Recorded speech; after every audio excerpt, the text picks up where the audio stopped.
Ladies and sinners, welcome to another Tuesday evening edition of the Sin City Sports Show, presented by IE Sports Radio, your direct feed for all that is sports. This is hashtag IE Vegas, where we talk all things Vegas. You guys can get at us on our Twitter forums, at SinCity_IESR, at Kale_Henderson, where we talk all things Raiders, all things Vegas. Conor McGregor has a fight in the next few months, which will be epic. McGregor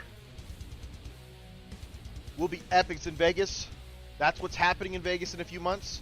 The biggest draw in UFC history makes his return. Should be interesting. I think that fight with Michael Chandler, I think we're going to find out how washed up the two are. But overall, I mean, when I say washed up, I mean, McGregor might be turning into a bit of a movie star, a personality, something like that. But, you know, they're just past their prime. And there's nothing wrong with that. They had their heyday. But Michael Chandler and McGregor will be a good fight. It will be interesting to see if he can actually make the comeback he's talking about. Because if he can, he's going to draw a lot of names. He's going to draw a lot of tickets. That's the thing. And Dana White was hilarious in one of his press conferences. He says, McGregor doesn't have to fight. Conor McGregor does not have to fight because he's rich. He's got a well-oiled whiskey company. He's got tons of investments. He's obviously a movie star. There's no way he didn't get paid at least, I don't know, close to $1 million for an appearance on that movie there in Roadhouse with Jake Gyllenhaal. There's no way a guy that big in the entertainment industry, and I shouldn't say in the entertainment industry, the fight industry, someone who would have a martial arts background, someone who could probably bring a ton to that movie when it came to its martial arts center. There's no way that guy didn't get paid close to $1 million. McGregor's all the rage right now, man.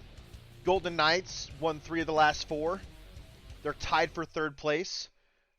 Same number of games. Same number of games have been played with the Los Angeles Kings.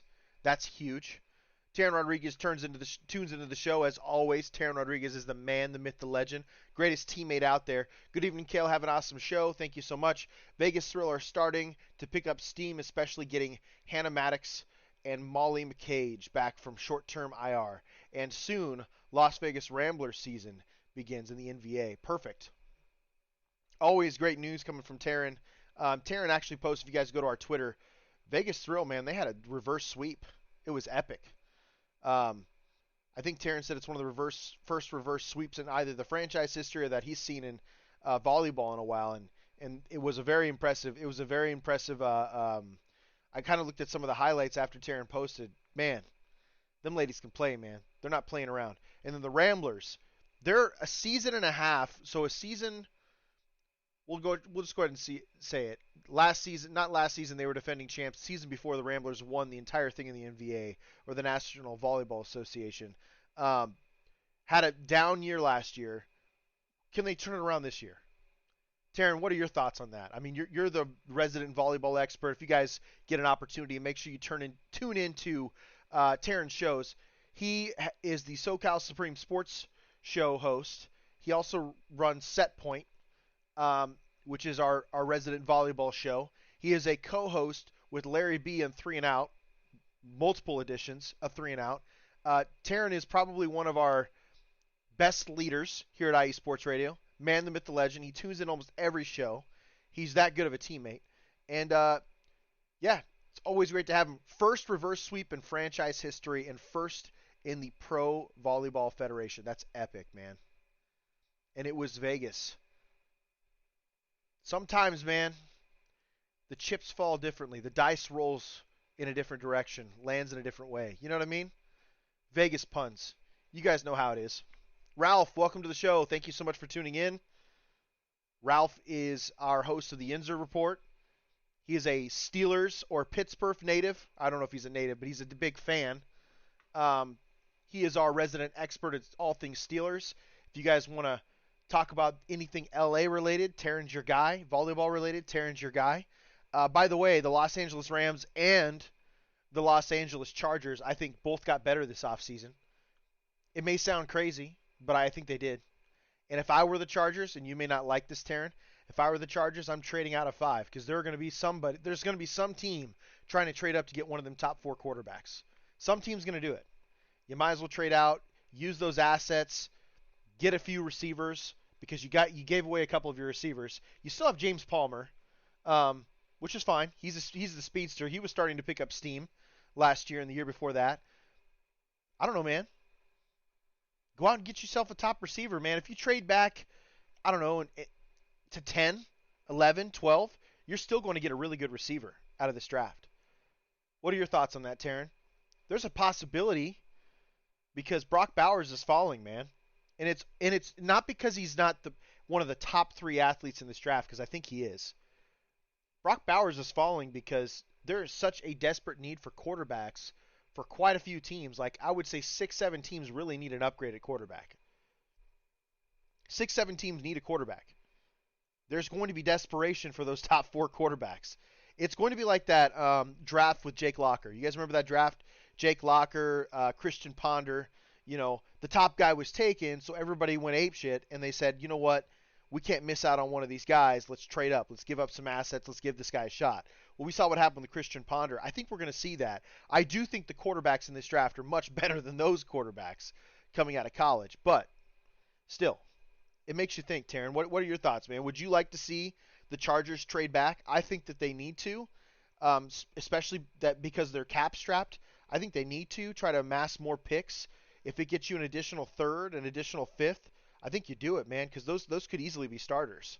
Easily be starters for your team for years to come. Facts about Taryn, just a legend. Yes, Ralph, I agree. Thank you, Ralph. Taryn's always so humble. I've seen scenarios where the Chargers would trade the 5th pick, and yes, Joshua Palmer is underrated. Absolutely. Absolutely. Did I say his name right? Did I say a different name? I thought I said Josh Palmer. Maybe I said Jesse Palmer. I'm a goober. Joshua Palmer is underrated. He was the speedster.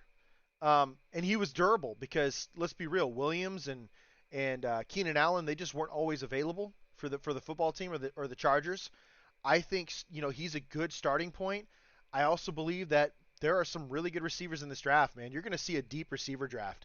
Like, if I'm the Chargers, I'm drafting 2. I said Jason Palmer. Oh, God. Oh, shoot me, man. Shoot me on air. Jason Palmer. Lord have mercy. Josh Palmer. Yes. And I think the Chargers should draft two receivers if they can. And it wouldn't surprise me if that, I think offensive line needs to be their focus, and I think knowing Jim Harbaugh, I think he'll focus on the offensive line because that's his bread and butter is the trenches. But I do believe they're going to get a couple receivers if they can. In the 2nd, maybe the 3rd round, I'm not sure, but we're going to see a couple offensive linemen get drafted too. That Chargers team is going to be interesting, and I mean, maybe not this year. I think they'll be fighting for 3rd for sure. But next year, dude, that Chargers team, Herbert, Harbaugh getting a 2nd off season, I don't know, man. I mean, the ball's in their court. I really like the idea of them trading back and amassing picks. Really good idea. We're going to go to a quick break. We get back, we're going to dive into the Vegas Golden Knights. Vegas Golden Knights have won the last 3 out of 4 games. They're in playoff contention. Currently, they have the tiebreaker over the Los Angeles Kings because they do have more wins. Same number of points, but they have more wins, and that is a tiebreaker in the standings. When we get back here on the Sin City Sports Show, presented by Sports Radio, your direct feed for all that is sports.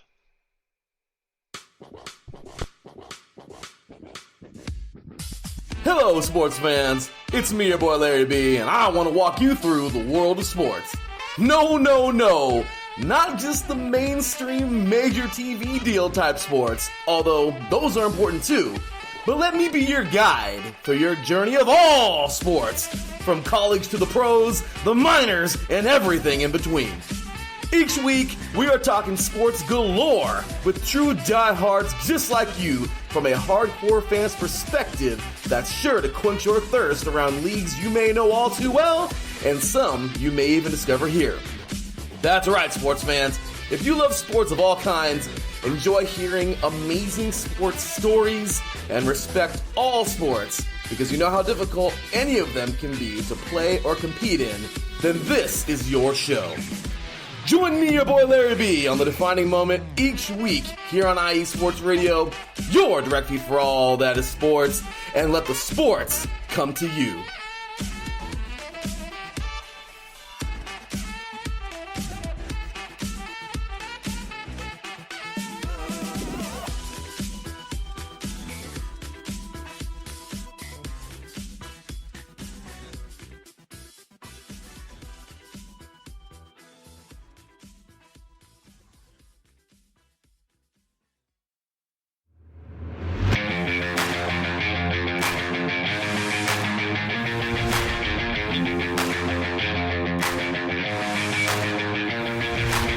What's happening, sports fans? Are you a fan of Southern California sports? Are you looking for a show hotter than a hot summer day in California? Then look no further than the SoCal Supreme Sports Show, where I talk about all things Southern California sports. That's right, all sports teams from Southern California. From the hard-hitting tackles of the NFL, to the killer crossovers and big three-pointers of the NBA and WNBA, to the grand slams of the MLB, to the bone-chilling goals of the NHL, and to the booming kicks of the MLS, the SoCal Supreme Sports Show has it all for you. Oh, and let us not forget about the college sports as well.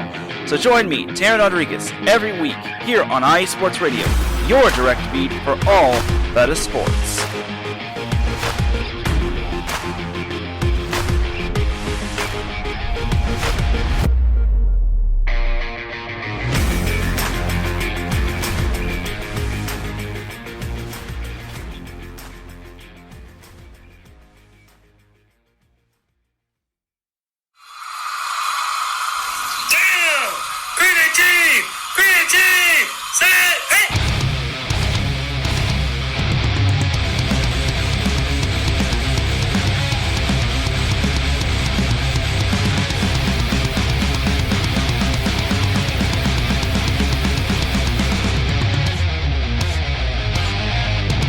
What's going on, football fans? This is me, your boy Larry B, inviting you to join myself, Colin Reynolds, Mike Pat, and John Felipe for one of the most electrifying football shows you have ever heard.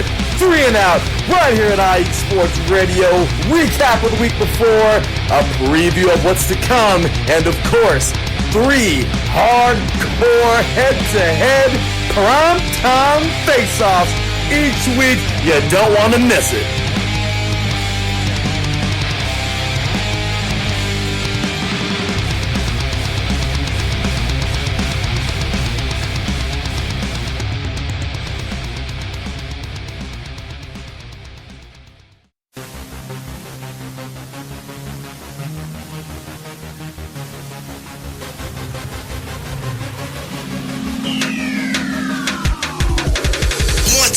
Everybody, this is Taryn Rodriguez. Are you a fan of volleyball? Are you a fan of Thunderous Spikes? Then I have the show for you, Set Point, where I cover NCAA men's and women's volleyball, high school boys and girls volleyball, beach volleyball, and even professional volleyball. Catch the action every week here on IE Sports Radio, your direct feed for all that is sports.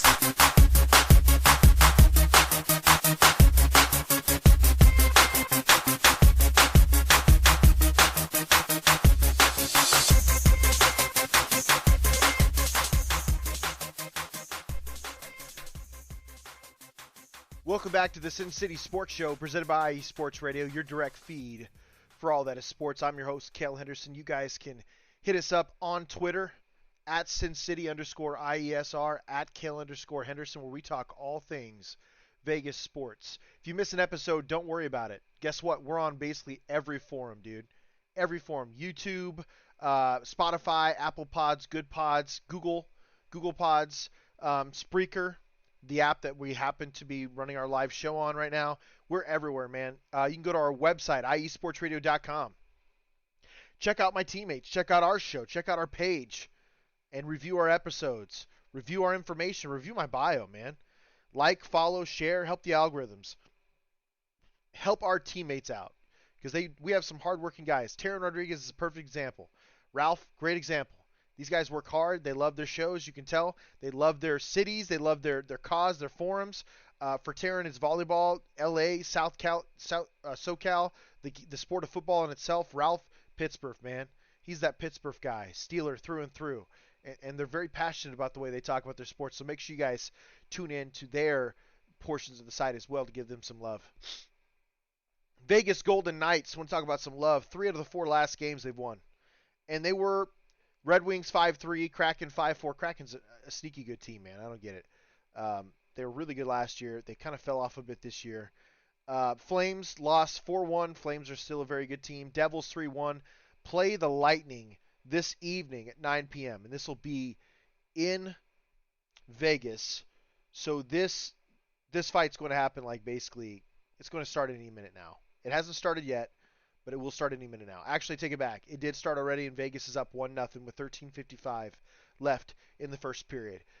Vegas made a few trades at the deadline, or basically the deadline, to upgrade the team.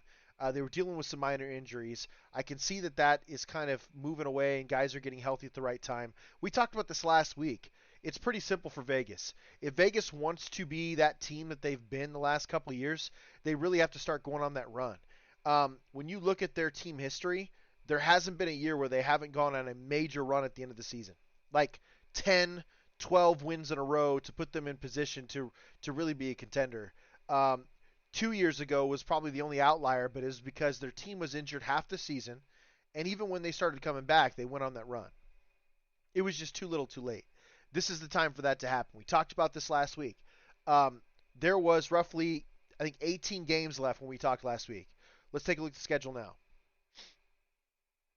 Let's take a look here.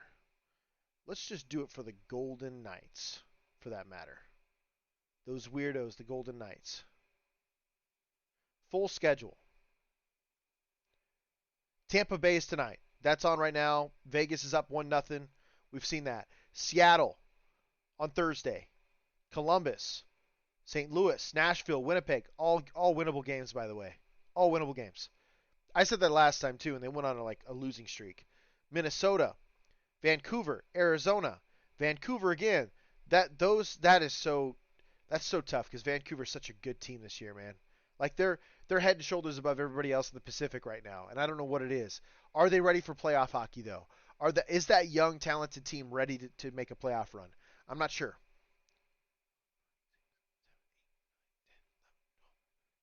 So we have 15 games left, 3 games to play since the last time we talked. So here's the way I look at it. Let's split this up into thirds. 5 games. I believe if the Golden Knights are going to make the playoffs, they really need to solidify themselves as the second best team in the division. Doing so is going to make things a lot easier for them when it comes to the playoff standings, right? Instead of fighting for third, which you're tied with the LA Kings right now, and technically you have the tiebreaker because you have more wins. You have 2 more wins than they do. Same points, 2 more wins. Same number of games played, 2 more wins. So technically, if they were to award it, the playoffs were to be awarded to a team, the third place team would be the Golden Knights. But that could change in an instant, as we've seen. Like the Golden Knights went on a stretch where I think they lost like 5 of 7. You just don't want that. Bruins are still hot, man. They're 41-14 and 15, still absolutely killing it. One of the top teams in the NHL. That's been absolutely nuts. Their run the last 2 years has been incredible. But yeah, you have 2 teams tied in third place. A young and up-and-coming Los Angeles Kings team and a veteran-savvy defending championship Golden Knights team are tied at 79 points. Second place is Edmonton, who's been on an absolute run or a tear lately, man. Connor McDavid, Draisaitl. Yeah, those guys just can't seem to be. Nugent Hoffman, I think is his name. They cannot be stopped right now. They're absolutely on a tear. I think they're like 7-2, 7-2-1 or something. 7-1-2 in their last 10. So they've scored points in 9 out of the last 10 games. That's the type of run that the Vegas Golden Knights need to go on in the next 10 games. They need to score points in 9 of the last 10 games, or 8 of the last 10 games, or 8 of these next 10 games to really put themselves in position to separate themselves from the Kings. And the Vegas Golden Knights have an opportunity to do that. Look at their home and away record. Vegas at home. Let's just start with away. Vegas away, 15, 14, and 5. It's not bad. It's above 500. But a defending championship team with a really good goalie in Aiden Hill should be doing a little bit better than that. At home, 21-10-2. Night and day different. Night and day different. When we look at this schedule, Tampa's at home. Seattle's at home. Columbus is at home. The next 3 games are at home. The next 4 after that, away. But they're against teams like, I don't think St. Louis is that great. I don't think Nashville's that great. So there's 2 very winnable games there. Vancouver's at home. Another 3-game road stretch. And then the Vegas Golden Knights finish with 4 games at home in Minnesota, Colorado, Chicago. So 15 games left. 1, 2, 3, 4, 5, 6, 7, 8. 8 of the 15 games, so a little over half, are at home. Your record at home is stellar. 21-10-2. That has to continue here. So the way I look at it is this. If we split this schedule into thirds right now, 15 games left. We split this schedule into thirds. I think the Golden Knights have to win 4 out of 5. Or they need to score points on the next 12 of 15 games. And when I say score points, it means they should win. They should win if they want to be a clear second place team. They should win probably 11 of the 15 games and get at least to the shootouts 2 or 3 more of those games. That is points on 12 or 13 out of the remaining 15 games, which would almost solidify them in the second place. Because if they go on a run like that, man, it's going to be really hard for the Oilers to fend them off. But the Oilers have been hot. If they continue to go 7-1-2 the remainder of the season, right? If that's their run the next 15 games, then obviously Golden Knights are playing for third place, but you're at least separating yourself, right? You're separating yourself from the LA Kings. You could be they're probably going to be a wild card team. Like that's what I'm thinking is going to happen for the Golden Knights. There's a good possibility that they're a wild card team. But you just don't want to be in that position. Right now, you're third in the Pacific Division. Win your games, man. You're a veteran team. You're a defending championship team. Win your games. Give yourself home ice in one of them series before you go on the road. I also think that this is the year, if you wanted to repeat, man, you just got to go on that run now, because if you can get to second in the division, you're guaranteeing more home games. And with the way your record is at 21-10-2 and the way the Vegas fans are, you want to be at home for the playoffs.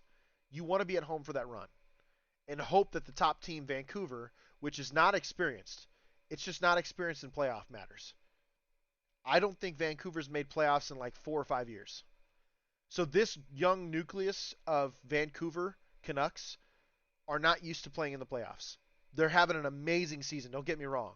But I hope they win the President's Trophy. We talked about this last week. I want to say the last 10 President's Trophy winners. And for the novices out there that don't quite know a ton about hockey, right? I know in Vegas we're kind of introducing it. They're only like 6 or 7 years into hockey in Vegas. The President's Trophy is the team that wins the most games or has the most points in the regular season. I believe the statistic I saw was the last 10 years, the President's Trophy winner has not made it past the first round. Or maybe it was they haven't made it to a final. That is more likely, but I want to say they have not made it past the first round. They've been getting obliterated in the first round of the playoffs, which is absolutely nuts to me. Nuts. Vegas has a tough road, man. It's not going to be easy. It's not going to be easy at all. Again, you have Vancouver twice.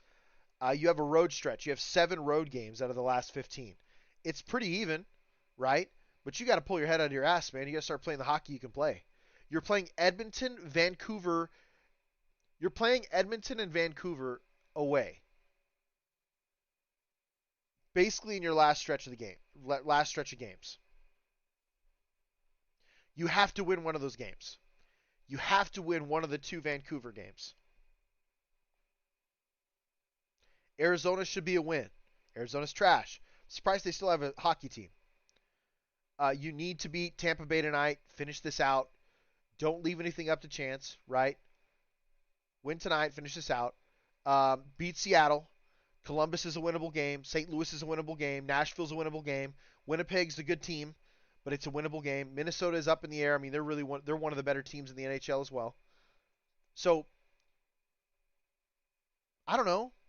Actually, Minnesota's has had a falling out. They're 33, 27, and 8. At the beginning of the season, they were doing really well. So when you look at this, see, the Blues, Predators, Minnesota Wild, and Arizona Coyotes are all towards the bottom of the Western Conference Central Division. Yeah, I mean, they're all basically not going to be playoff teams. So if I were them, I mean, you shouldn't really have interest in winning, but when you look at that, those 4 teams should be wins for the Vegas Golden Knights because you play all 4 of them to end the season. All 4 of them. So 4 out of the 15 teams, or 4 out of the 15 games, those should be winnable games. That's huge. Then there's a couple more sprinkled in there. Vancouver and Edmonton will be very tough. Colorado will be tough. McKinnon's healthy. That sucks. That's bad for everybody because McKinnon's a special player in Colorado, the Avs. I think McKinnon's unreal. That dude, I'm telling you, dude, that guy, if he keeps up his trajectory, he's a bona fide Hall of Famer. Guy's a stud. Colorado is second in the Central with 91 points. They are a point behind the Canucks. Winnipeg Jets, 93 points. Again, very good team. We talked about it. Good team. They might win the Central. It's possible. Top team in the NHL is the Bruins. But we need Vancouver to wake up, go on a run, be the President's Trophy winners. You're too young to succeed, if that makes sense. I know it sounds crazy. But at the same time, you got philosophers out there who would say they don't know what they don't know. And as of right now, they don't know how to lose because they're killing it. 42, 18, and 8. Fantastic. Their record, by the way, as divisional leaders, 21, 7, and 4 at home, 21, 11, and 4 away. Good Lord.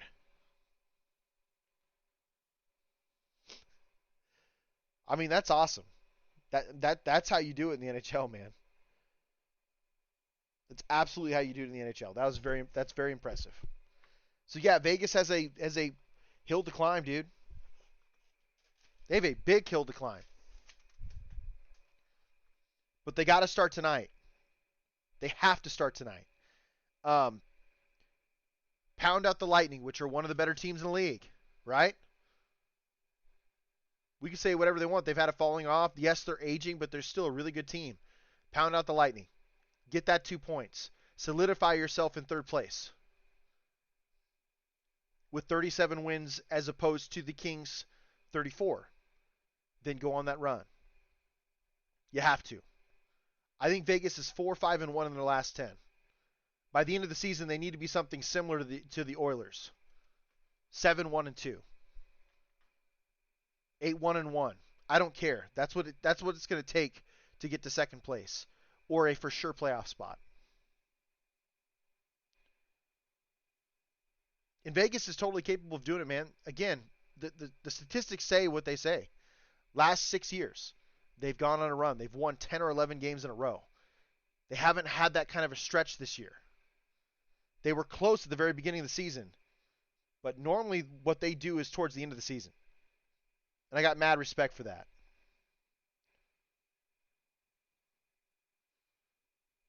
With that said, man, I'd like to turn over some of our sponsors. Planet Jerky Premium Beef Brisket Jerky. Planet Jerky is the official jerky of the 2022 California League champion Lake Elsinore Storm Single A affiliate, that's a mouthful, of the San Diego Padres. This all brisket jerky has gluten-free options, contains no MSG, no sodium nitrate, low in sugar, and high in protein. Planet Jerky, the jerky that's on a whole other level. Check them out on Instagram at Planet Jerky. Shout out to Cecilia B. Seal the Deal Wax Seals by Cecilia B. You just finished your very own wedding or baby shower invitations, and you're looking for that extra special touch. Maybe you just wrote a letter to a relative or a friend, and you want to add to their smile when they've received it. Then seal the deal with Cecilia's handmade sealing wax stamps. For your invitations, letters, and gifts, You bring the deal, we'll seal the deal. Instagram, @sealthedeal_wax stamps. Facebook, Seal the Deal Wax Seals. And then our platform, IE Sports Radio. For the last 9 years, IE Sports Radio has brought you amazing content ranging from interviewing legendary athletes, coaches, and other authorized media personnel to building tailor-made shows dedicated to all major sports cities around the country. Make sure to follow us at IE Sports Radio on Twitter, Instagram, Facebook, and TikTok to keep up the latest in sports and our shows. Also, check out our daily updated website, iesportsradio.com, for sports news, the IE Sports Radio blog, our Hall of Fame, Fans of the Month, pages dedicated to each podcast, our IE Sports Radio community forum, and stop by the stop and check out the merch. Stop by our shop, and check out the merch. Thank you for making IE Sports Radio your direct feed for all that is sports. You guys can catch us again. Don't fret, man. If you miss a show, there's no worries on that. There's Apple, Spotify, iHeartRadio, Google Podcasts, Apple Music, Castbox, Deezer, Podcast Addict, Podchaser, YouTube, Geosvan. It's JIOSAAVN. I don't care what anybody says. I know I'm butchering it, but Geosvan sounds way better. And your personal page, and I create for you on IE Sports Radio website, so you can go to our IE Sports Radio website, check out any show that you may have missed from the Sin City Sports Show or any of the shows here on IE Sports Radio. But we have a lot of, and we're on almost every major forum, period. I think we are on every major forum. No excuse to not to listen to a show. Follow, like, share the episodes if you like them. Comment, get involved. We love it, man. Taryn Rodriguez would love that for his show. Ralph would love that for his show, The Inzer Report. Don't be afraid to do that, because we all love you folks being involved and listening to our shows. Going to go to a quick break. When we get back, we're going to talk the Raiders. They've had an interesting offseason so far. We'll recap that. We'll look at free agency, and then we'll talk about what I think needs to happen in the draft now, because the quarterback landscape has changed a bit since free agency started. Here, when we get back on the Sin City Sports Show, presented by IE Sports Radio, your direct feed for all that is sports.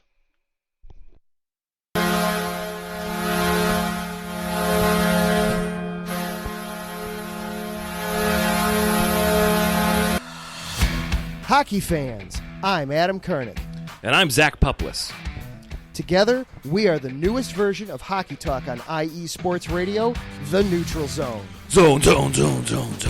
We love hockey, but we also know it's not everyone's first sport. So we want to make this show as much for new fans as for the diehards. Whether you can name all the Swedes on the '08 Red Wings Stanley Cup team, or if you can't tell if Varlamov is a goalie or the latest trendy vodka, we're here to help. With facts, figures, and outrageous fans, we bring you all the hard-hitting hockey news you can handle, while still keeping it fun and on the rails. Well, mostly.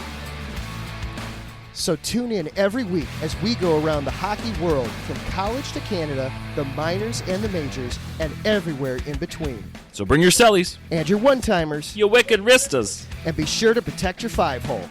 Catch the Neutral Zone every week on IE Sports Radio, your direct feed for all that is sports. We promise not to pick on the Arizona Coyotes every episode.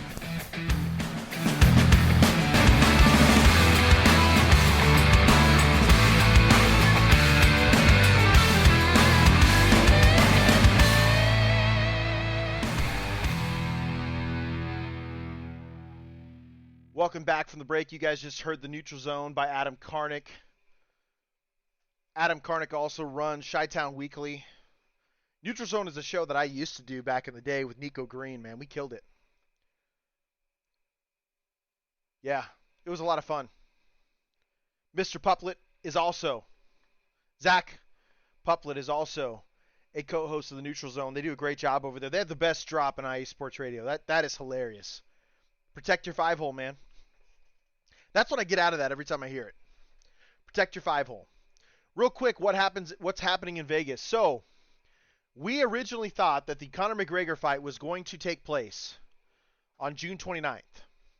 That would have been a marquee summer pay-per-view box office attraction for the UFC at T-Mobile Arena in Vegas. That is something that could still happen, but as of right now, there's no guarantees, because it seems as though, and maybe it's just Michael Chandler playing around a bit, but according to CBS Sports, Um, Shaquille Majuri. There's also an ESPN article out there. A date, we thought it was going to be June 29th. It's probably not going to happen now. We don't even know what the weight's going to be. They've kind of played around. It could be 171, could be 155. Like, they've just been playing around with the weights. We don't know. And I think Conor McGregor's just poking a little fun. Michael Chandler, I believe they're both in this fight. Say what you want to say, man. These guys act. Terrence says, I remember. You're a sweetheart. You're such a sweetheart.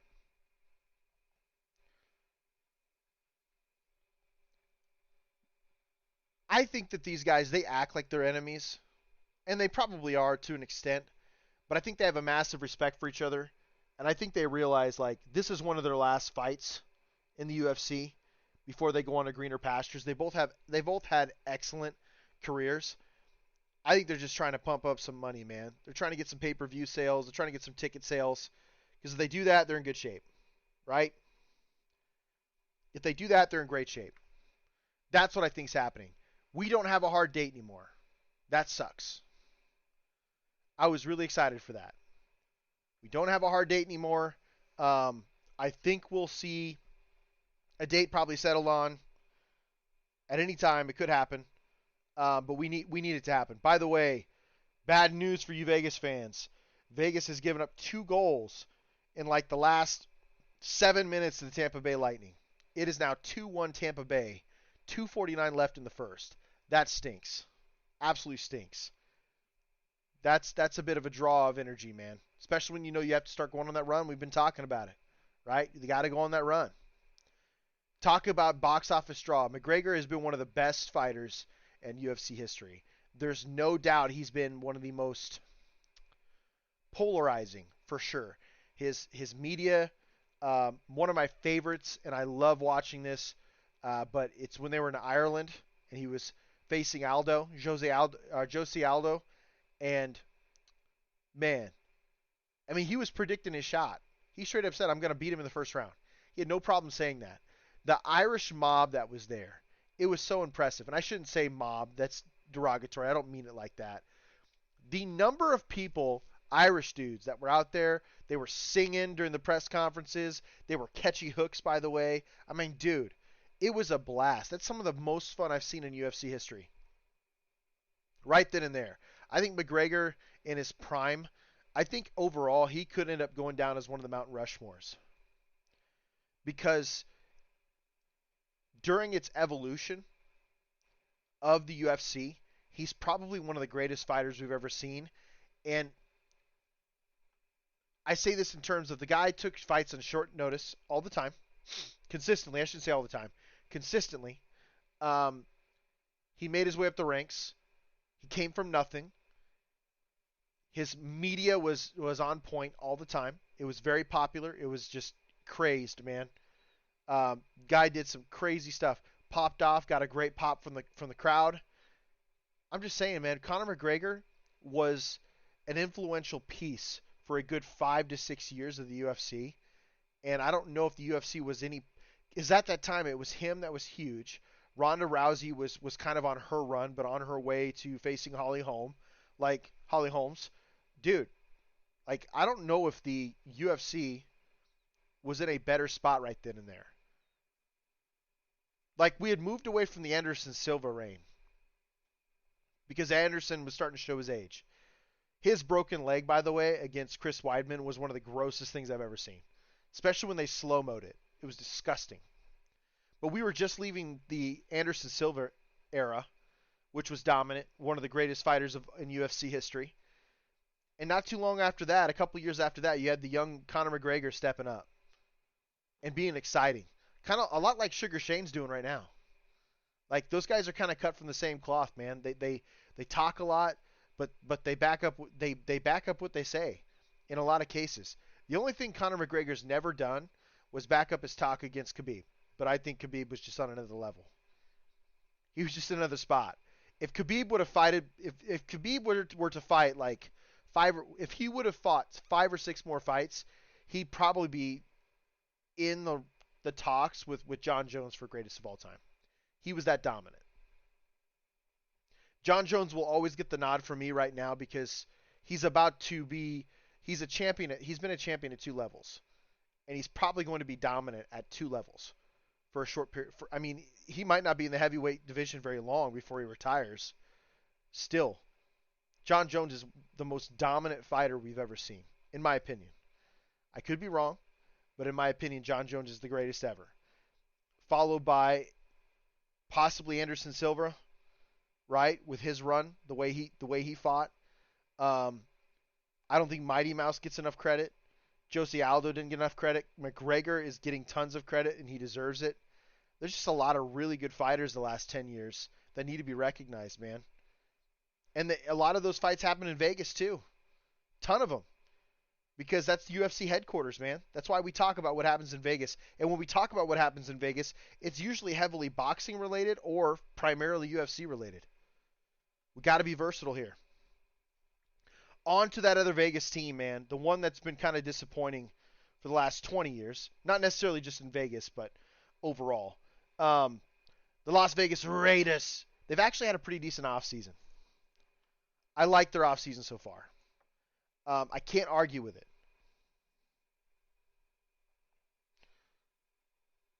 I think the thing with the Raiders that's been really awesome is they were viewed as trailblazers back in the 60s, 70s, and 80s, right? They were doing things that other teams in the league weren't. They were hiring minority coaches.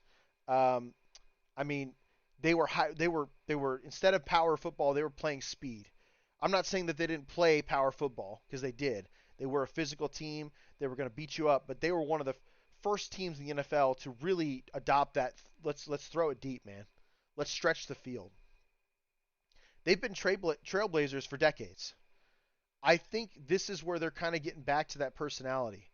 Hiring an interim head coach that used to be a Super Bowl winner.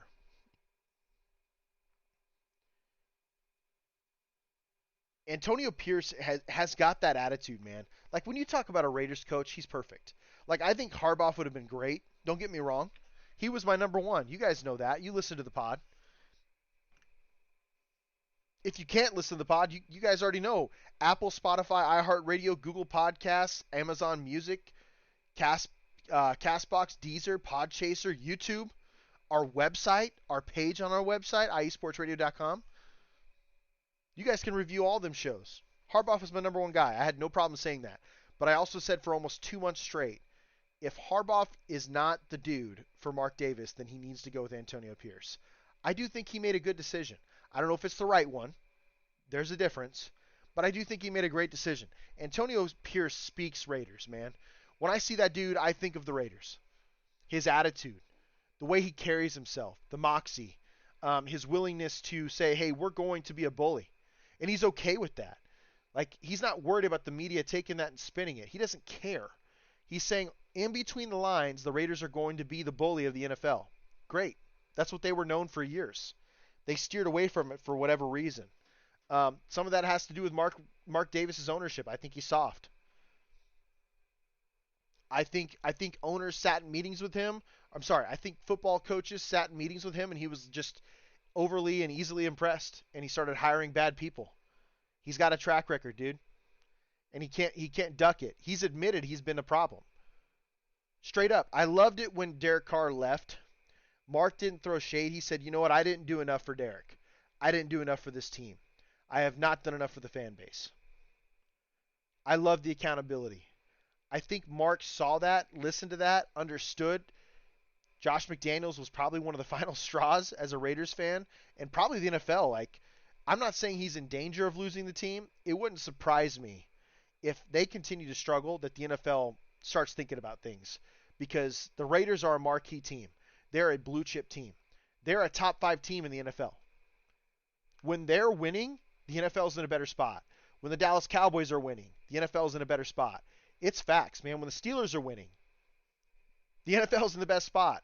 These blue chippers from back in the day, these guys, these teams really, really generate tons of revenue for the NFL. Right now, the Chiefs are definitely in there because they have Patrick Mahomes, and they're a 3-time Super Bowl champ. 2 straight.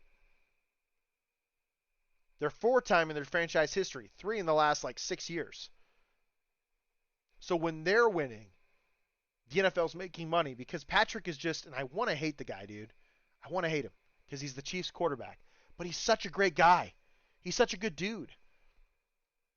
He's the most patient human being on this earth. Look at his wife, his brother. They're crazy.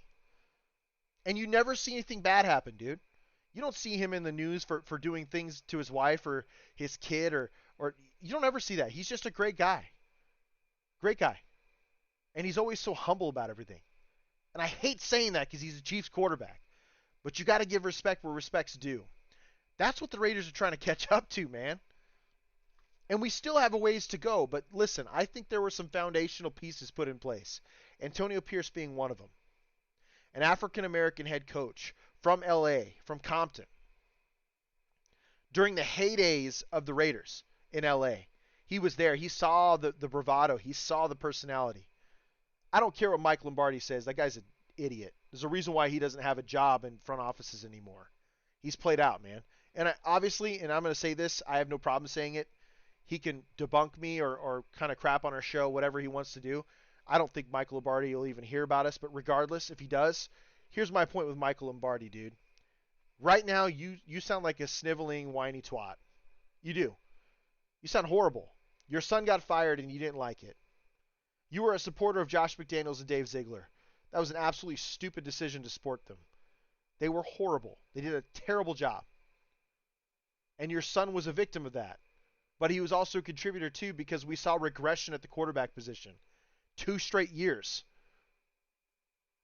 under your son and Josh McDaniels. Sorry, man. You can be butthurt all you want, but you're wrong. Antonio Pierce was the right guy. Well, Antonio Pierce was a great decision for the Raiders.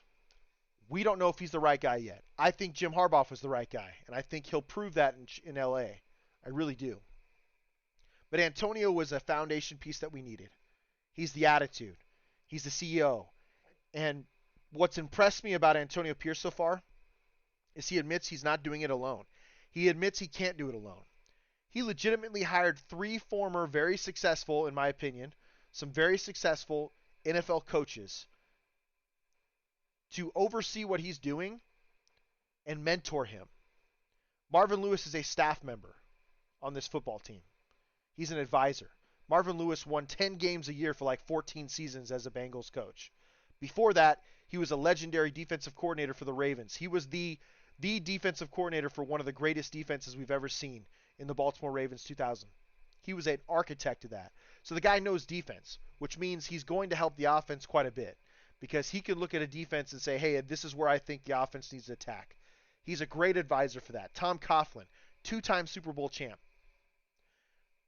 has Antonio Pierce's respect because Antonio Pierce loves Tom Coughlin, respects Tom Coughlin, knows he's a successful man. He's an advisor. He's a guy on staff. The other one I thought was pretty impressive, and I guess he hasn't had a ton of success as a head coach, but when you look at his resume, he's had quite a bit of success on the offensive side of the football. Joe Philbin's another one. It's a head scratcher, but he's another one. He's going to come in and give great advice on the offensive side of the football. You have a young, inexperienced, let's be honest, OC who didn't have a great track record in Chicago, who's going to get the advice from two very, very good football minds, and then Antonio Pierce's personality sprinkled on top of it. I think the Raiders are in position to do exactly what Antonio Pierce wants to do. I think they're going to be bullies. They may not be amazing these first couple years. I think they win 9 games this year, at least 9 games with the team that they're putting together. The signing of I mean, let's be real. Let's be real. Signing Christian Wilkins was a top 5 free agency addition this year. For some reason, PFF gave it like a B, and I think it's because he got more guaranteed money than what they predicted. But he's a freak, man. He had a down year last year, but everybody on the Miami Dolphins defensive line had a down year because they had a revolving door of injuries. Christian Wilkins is a mainstay. He's one of the better defensive tackles in all of the NFL. And he's definitely one of the best ones now that Aaron Donald's retired. I think it's a great signing. He's a foundational player for Antonio Pierce. He really is, along with Max Crosby. Malcolm Kuntz came on the last 8 games last year. He had 8 sacks in 8 games the last 8 games last year. Malcolm Kuntz was coming on. He was a 3rd-round pick out of Buffalo. You guys remember that guy? I think he was one of Gruden's last picks, if I remember correctly. Maybe he was a Ziegler pick. He might have been a Ziegler pick. Regardless, Kuntz was a guy that was riding the pine for a bit. And it's like Antonio took over, and he's like, dude, this guy's got speed. He's got pass rush ability. Put his ass on the edge. Tyree Wilson ain't ready yet. Tyree Wilson improved last year, but he's got to improve tremendously this offseason to beat out Kuntz. I think Tyree Wilson will probably be a really flexible guy at defensive tackle and defensive end when the Raiders need him. You have a really good defensive line.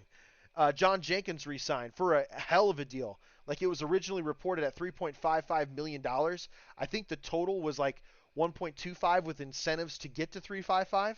That's an unbelievable contract by Tom Telesco and the Raiders front office. The Raiders trenches are going to be better. I'm not a huge fan of Andre James. I think he gets absolutely destroyed by better defensive tackles, especially if he's one-on-one.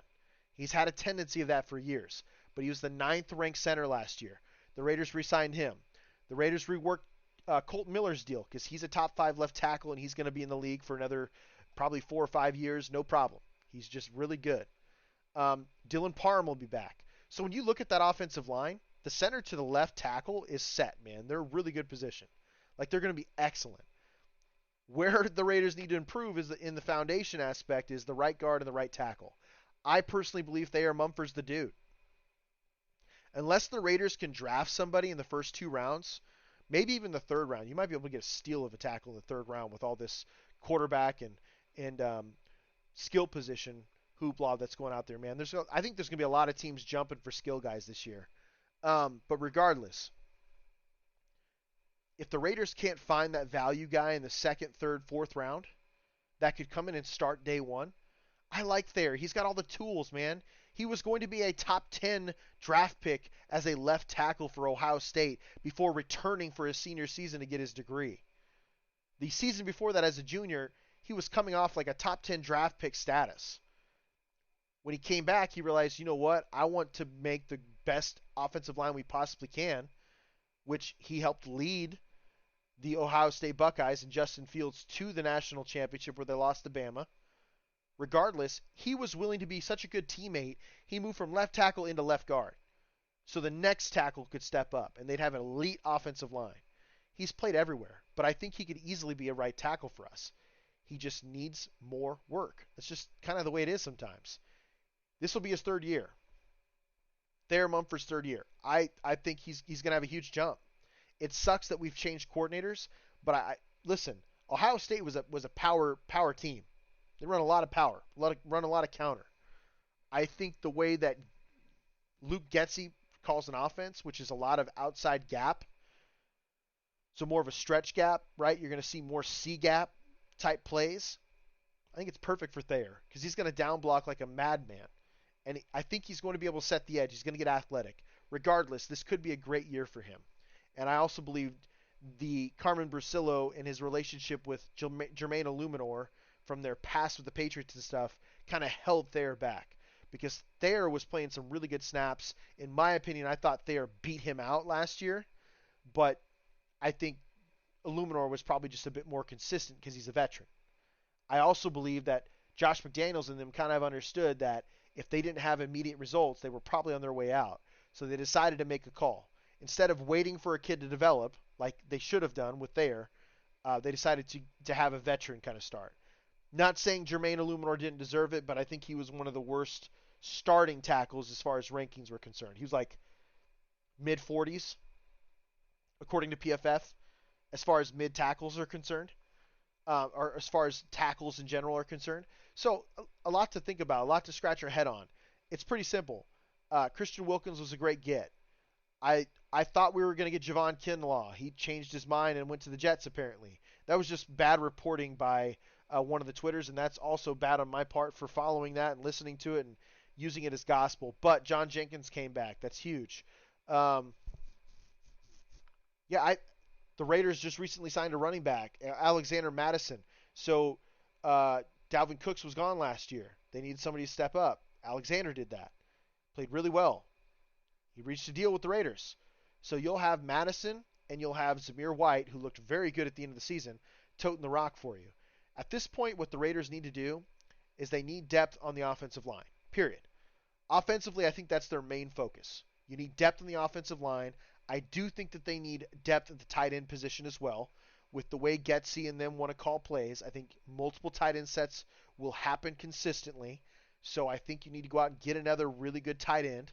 You can get a guy like, that Alec kid, Eric Allen, or Alec out of Iowa.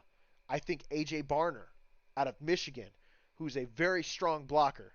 If you're going to be a tight end for Jim Harbaugh, you're going to be an excellent blocker, right?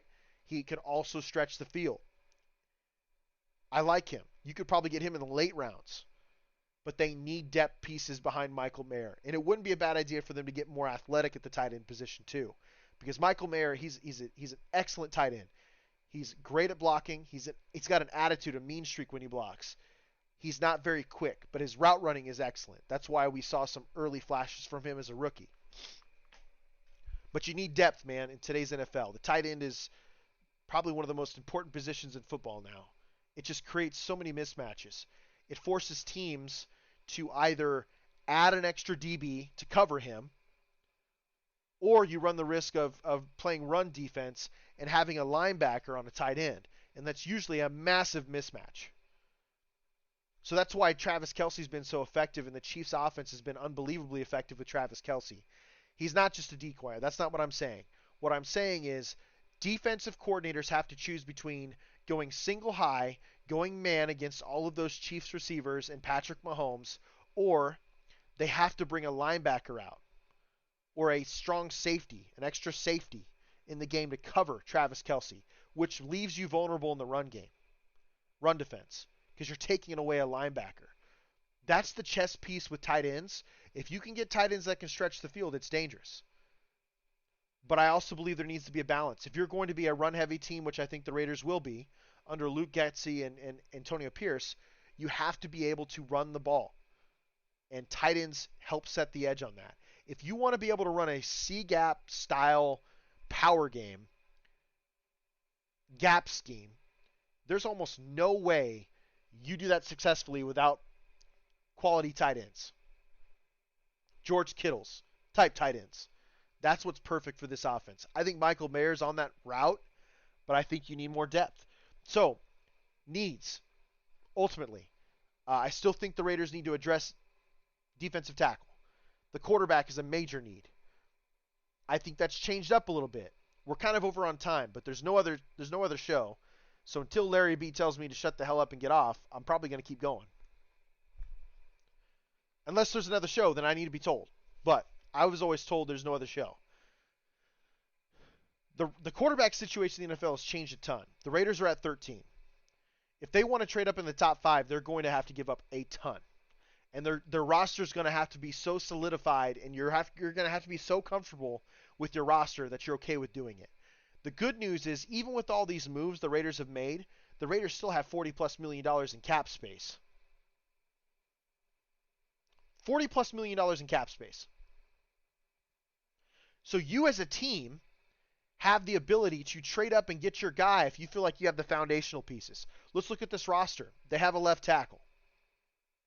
They have 2 very serviceable running backs. They have a center. Those are foundational pieces to me. They have a top flight wide receiver in Devontae Adams. Jacoby Myers was unbelievable last year. You have a pretty decent tight end. On paper, the Raiders are a really good football team right now. They have to figure out the right side of that offensive line, but they're a really good football team. Defensively, they were the top unit the last half of the year. Top unit. Number 1 ranked unit from, I think it was like week 12 and on. They were that good those last 7 games of the season. Week 11 and on. The last 7 games of the season, they were that good. They were the top defensive unit. They were the last team to completely just melt down the Patriots. And they didn't even have Christian Wilkins yet.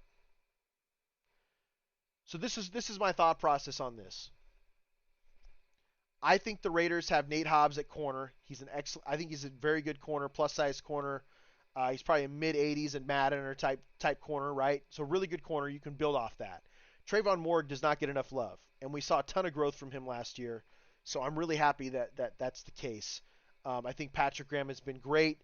I feel bad for Trayvon because since he was drafted by Mike Mayock and John Gruden in the second round, he's had a couple different offense or defensive coordinators. That's not great for a young guy trying to learn.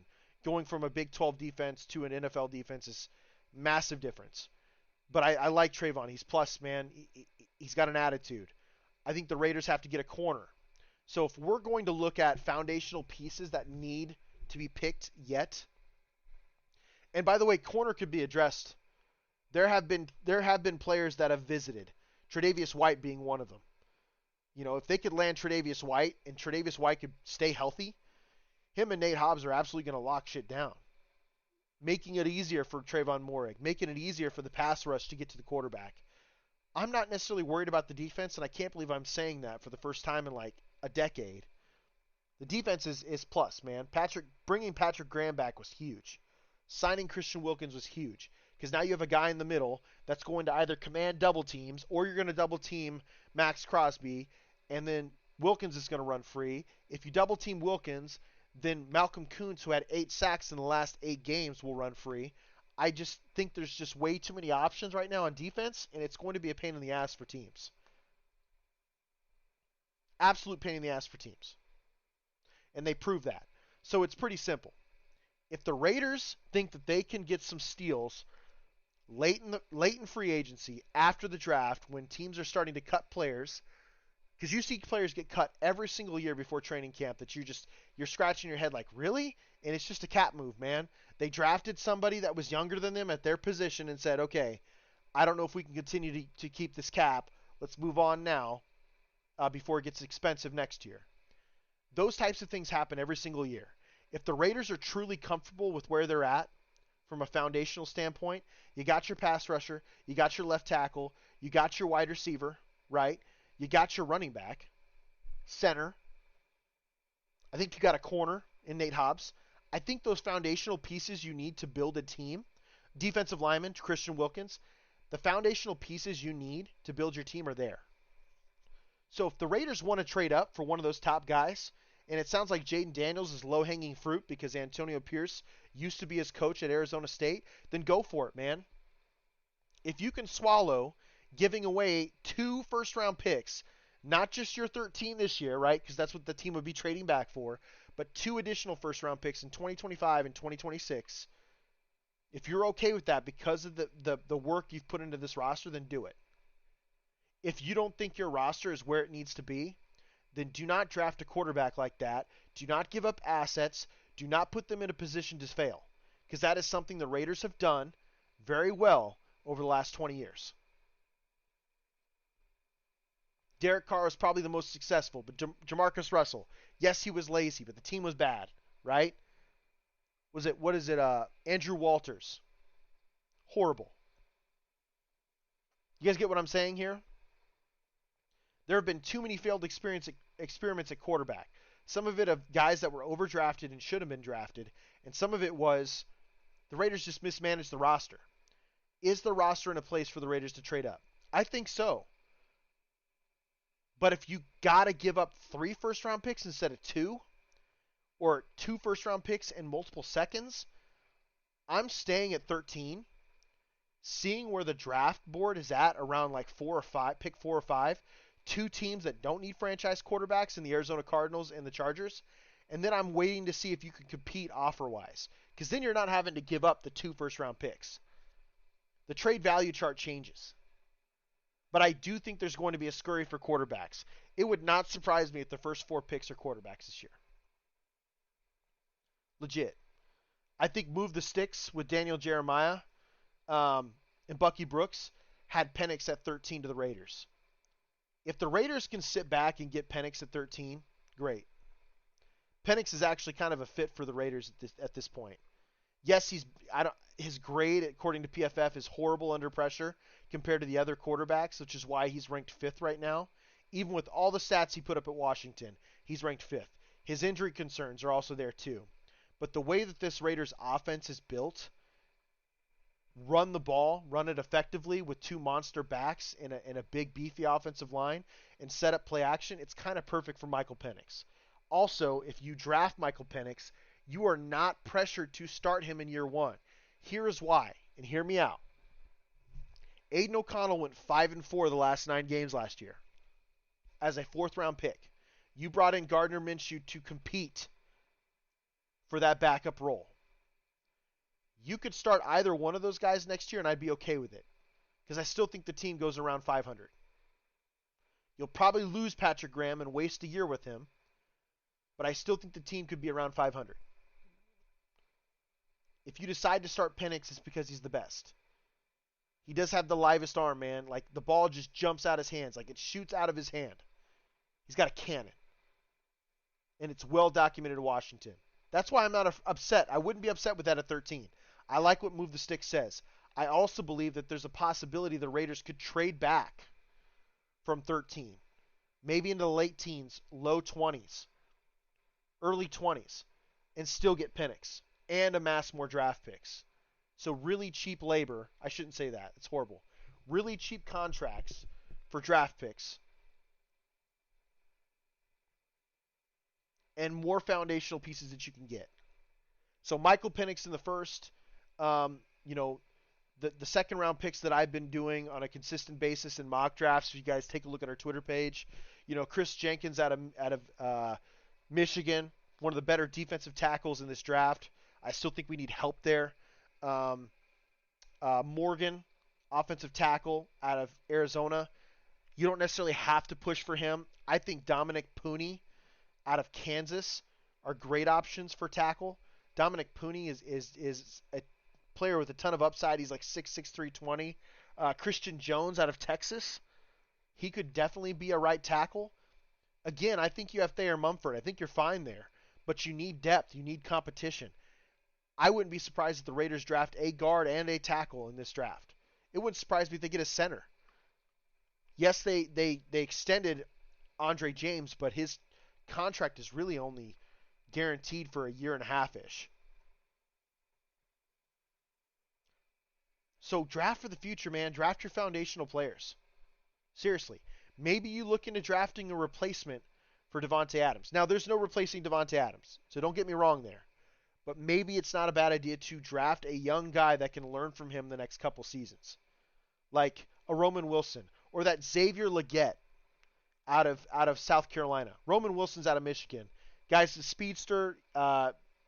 He scored that last touchdown against Alabama in the semifinal this year. Super fast. He can run, man. Xavier Legette, also huge, super fast guy. Long stretch type dude.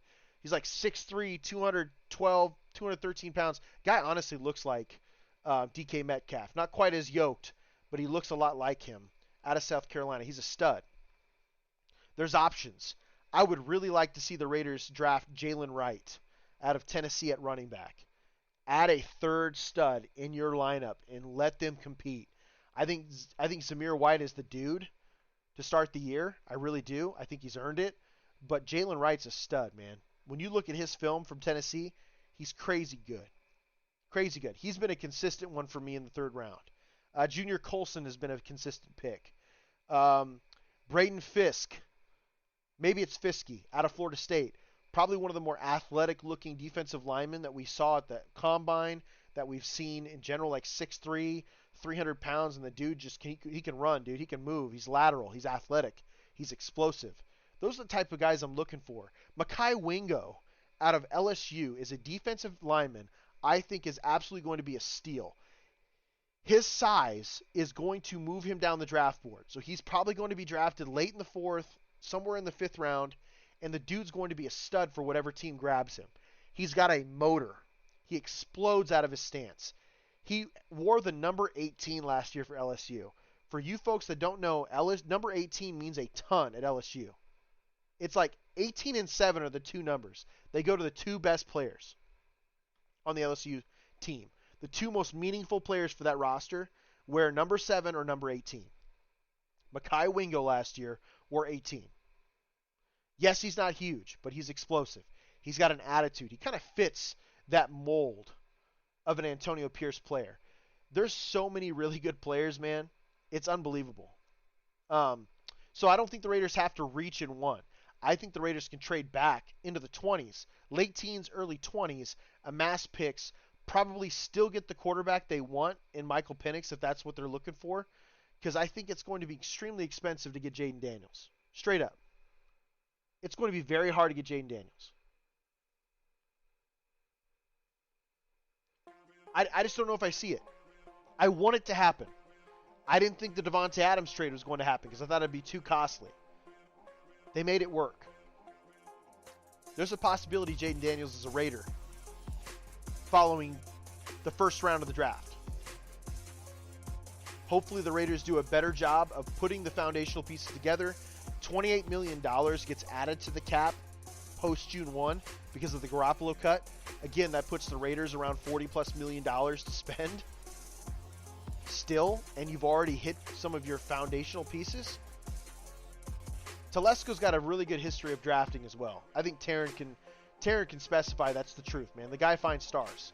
The stars just don't tend to stay healthy, but he finds stars. He does a great job. I'm excited for the Raiders' future, man.